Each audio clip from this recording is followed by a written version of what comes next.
I did know who Prince was.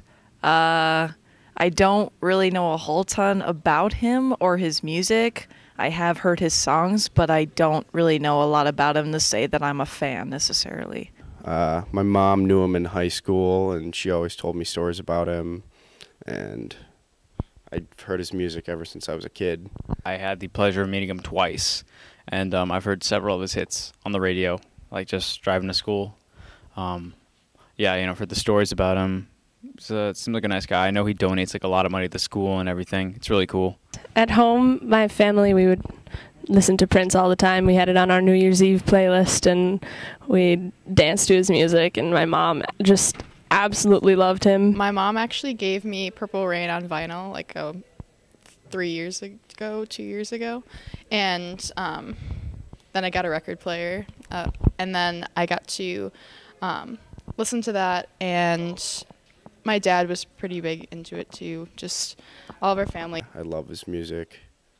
On the radio, I have a album by him on my iPod. Great music. Mostly his hits. I didn't really start listening to his music until after he died. Like, on The Current, you heard about it. They used to play. They played a lot of his music over the weekend. But yeah, it was really good. I liked listening to it a lot.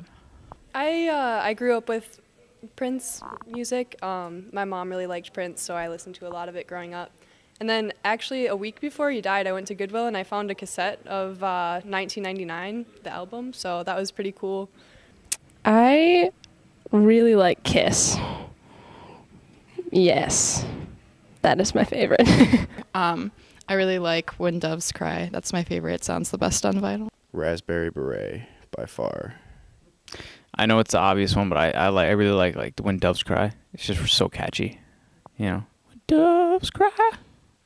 I went yesterday. I walked by and took a picture of the whole fence. It was really cool. I went, but I didn't know Prince well enough that I felt like I should just go for myself. I decided to take pictures. I just wanted to capture people that really knew who he was. It was really cool. There was a really beautiful painting. If you haven't been there, you should definitely check it out. I went there a few times. It was pretty sad, but at the same time, it was nice to remember him instead of mourn him and just thank him for all the time he put in and what he did to the music industry and all the great things he did for us. I've been there just about every single day, documenting it, like taking pictures, videos, trying to interview people. Me and Adam Goldberg actually are working on an experience film, we like to call it. So like people who can't physically come here, they could like watch the video and they can get a real experience of what's really going on there. Because not everyone has the pleasure of just walking about Paisley Park and being able to go there and pay their respects. So we thought it'd be nice to share that with the world. I used to work at the Chan Theater, and I know that he would go to shows there, but I was not allowed to work those shows, so no, I've never seen Prince before. I haven't seen him in concert. My mom did, and so did my dad. They went together many years ago, but I saw him rollerblading at Paisley Park once. I was like, hey, that's Prince.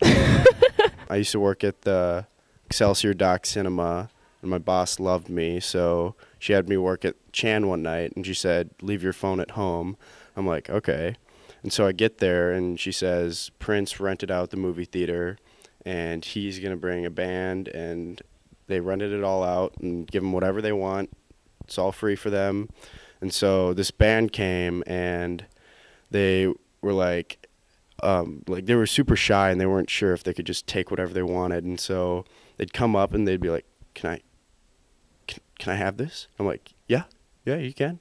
Like, well, can I have this too? I'm like, yeah, you can have that. They're like, well, what about this one? I'm like, you can have whatever you want. And so every single one of them were walking out like this, carrying along their food. And I was like, oh my God, I love these people. And then Prince showed up like an hour into the movie, and he's like, oh, hey. And just walked in. He was super shy. He didn't really say anything. But they didn't let us have our phones there because they didn't want anyone else to know. They didn't want a bunch of paparazzis come up and talk to him or do anything. So that was kind of interesting. Yeah, I met him twice. So the funny one was the first time, and I was riding my bike at the Arboretum, which is also that way. And I was just minding my own business. Sorry, that way. I was minding my own business, and I was biking, and then this limo comes up on my left. And it was a white limo. I remember. I thought it was like a wedding, because a lot of people have weddings there. I didn't really think anything of it. Windows were tinted, so I couldn't see anyone inside. And I was going around this corner, and the limo cut me off on the turn. It went way too sharp, and I went into the cattails, and I was really upset. Like, I was, every single curse word you can think of in the book, just yelling at it at this car. So the limo stops, and the windows roll down, and it's Prince.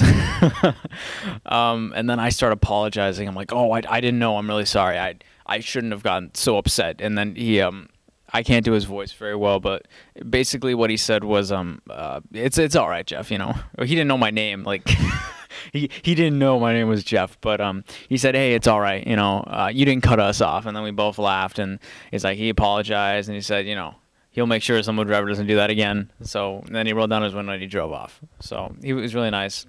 And the second time I met him was at Barley's this summer.